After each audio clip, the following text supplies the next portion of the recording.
back to the Curious Kid podcast. We are just a few months away from episode 300 of the podcast. We've been releasing episodes every Sunday for the last 74 months. That's more than 6 years straight.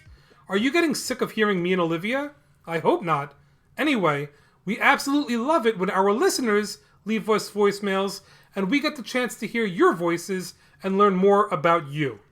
This week, we are going to get curious for 2 listeners that were awesome enough to leave us a voicemail to let us know what they're curious about. Let's hear from that first listener right now. Mailbag! Mailbag! Hello, Jacob and Olivia. My name is Ananda. I'm 6 years old. I live in Arcata, California.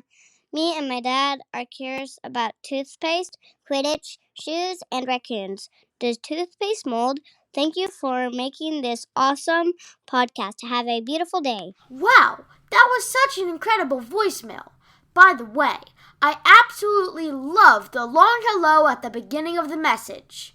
Now I know where to go if I ever need to find a new co-host. You could totally replace my dad. Olivia, I'm standing right here. I know where you are. Anyway, we are so excited to learn all about toothpaste for Ananda this week. Coincidentally, I lost a baby tooth today. Now I've got one more baby tooth left that needs to come out. Let's learn about toothpaste. Great idea. By the way, if you are looking for an episode that goes really well with this one, you should check out episode 137, Curious About Toothbrushes. That episode came out 3.5 years ago. All right, let's kick the learning off with the question of the week. The question of the week is, what is the most popular toothpaste flavor? In this episode, we are going to learn what's in toothpaste and how people cleaned their teeth before toothpaste. But let's first learn why we need to use toothpaste in the first place. Well, toothpaste helps keep our teeth clean and shiny. But there is something important happening in our mouths that we can't see. There are millions of bacteria in our mouth. Some bacteria is good, but other bacteria is bad and can ruin our teeth. The bad bacteria can cause cavities in our teeth, which are holes that damage our teeth. Cavities happen when the bacteria in your mouth mix with sugars from the food you eat. The bacteria makes acid that can wear away at the enamel on your teeth. Enamel is the hard outer layer of your teeth. Once the enamel is damaged, holes or cavities form in your teeth. But toothpaste helps get rid of bacteria, which is how it protects your teeth. It has special ingredients that helps wash away food particles, bacteria, and something called plaque, which is a sticky film that builds up on your teeth. Using toothpaste helps clean your teeth, and as an added benefit, it helps freshen your breath too. Let's learn what's in toothpaste that helps it do all it does to help keep your teeth healthy. One of the main ingredients in most toothpastes is fluoride. That is a mineral that helps make your enamel nice and strong. That makes it harder for acids to destroy the enamel. Fluoride is even able to help repair tiny areas on your enamel that have already worn down from acid. Abrasives are another type of ingredient in many toothpastes. Abrasives are tiny, gentle particles that help the toothpaste scrub away food and plaque from your teeth. Toothpaste also has a foaming agent that helps spread the toothpaste around the mouth so that it gets everywhere. It is also the ingredient that allows toothpaste to form bubbles in your mouth. On top of everything else, toothpaste also has flavorings that make it taste good, as well as water and preservatives to help keep it fresh. Toothpaste is so important that I wonder what people used to clean their teeth before toothpaste existed. People were very creative in making different mixtures to help clean their teeth. Ancient Egyptians used a combination of ashes, crushed eggshells, and pumice stone. That must have helped a bit, but it probably didn't taste great. Also, with crushed eggshells, that toothpaste must have been crunchy and not smooth. If you think that's bad, People in ancient Rome would have used a combination of bark, charcoal, and sometimes even crushed bones. Thankfully, in the 1800s, people experimented with different ingredients, including herbs, salt, and sometimes even chalk. The first toothpaste was made with soap and chalk, and it came in jars. It wasn't until the 1950s that toothpaste would come in tubes like it does today. Even though toothpaste was probably pretty nasty hundreds of years ago, they probably didn't need toothpaste as much because people did not often eat foods with lots of sugar like people do today. For that reason, there wasn't as much bad bacteria in the mouth that needed to be treated by toothpaste. Okay, so using toothpaste is really important. I think we can all agree on that. But let's learn more about how to brush our teeth the right way. Before we get into this, I want to let everyone know that your dentist might make recommendations that are slightly different than what we're about to say. People might have different needs when it comes to brushing your teeth, so please listen to your dentist. For almost everyone, the following recommendations will work really well. You should brush your teeth at least twice a day, and the right amount of time to brush your teeth is for 2 minutes. That's the amount of time needed for your toothpaste to do all the hard work it needs to do. Why don't you time yourself next time you brush your teeth to see if you're really brushing for 2 minutes? Don't look at the timer while you're brushing. Only look at it when you're done. Do you really brush your teeth for a full 2 minutes? Many people don't, and that can lead to problems with cavities. Another important thing to remember is that you need to brush every part of your mouth. Your front teeth, back teeth, top and bottom. Even your tongue should be brushed since it can hold a lot of bacteria. This is something I remind Noah about sometimes. He puts the toothbrush in his mouth, but I don't always hear the tss sound that a toothbrush makes when it's scrubbing your teeth or tongue. Putting the toothbrush in your mouth isn't enough. You need to scrub everywhere with the toothbrush to make brushing your teeth effective. Also, don't forget to change your toothbrush every 3 to 6 months, because that's how long it takes for the bristles to wear out. This episode is brought to you by Progressive Insurance.